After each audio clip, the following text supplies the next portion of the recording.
నేను మొట్టమొదటిసారి 1995లో ఏ విధమైనటువంటి లగేజీ గానీ, బట్టలు గానీ, పెన్ గానీ, కాగితం గానీ, పుస్తకం గానీ, పైకం గానీ కనీసం మంచినీళ్ళు తాగడానికి వాటర్ బాటిల్ కూడా లేకుండా ఇప్పుడు నేను ఎలాగైతే ఉన్నానో అలాగే బయలుదేరి అరుణాచలం ప్రయాణం పాదయాత్ర ప్రారంభించాను. ఏమీ నా దగ్గర ఏ విధమైనటువంటి లగేజీ లేకుండా ఒక సింగిల్ వస్త్రంతోటే ప్రారంభించాను.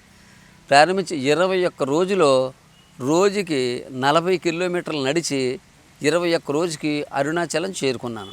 ఈ మధ్యలో మటకం కరతల భిక్ష, ఎప్పుడైనా ఆకలేసినప్పుడు ఏదో ఒక ఇంటికి వెళ్ళి అమ్మ కొంచెం ఆకలేస్తుంది అన్నం పెడతారా అని చెప్పేసి అడిగి అది తినేసి వెళ్ళిపోయేవాడిని. అలాగా మొట్టమొదటి ప్రయాణం అరుణాచలం జరిగింది. అరుణాచలం వెళ్ళేటప్పుడు ఏదో మన గమ్యస్థానం అరుణాచలమేనని, మనం ఇక్కడి నుంచే మనం వచ్చేమని, మళ్ళీ ఇక్కడికే చేరుకోవాలని, ఆ అరుణాచలాన్ని చూసేసరికి అది ఒక కొండ మాదిరిగా కాకుండా సాక్షాత్తు ఈశ్వరుని యొక్క స్వరూపంగా గోచరం అయ్యింది. అట్టి అనుభూతి మొట్టమొదటి ప్రయాణంలో మటుకు నాకు కలిగింది.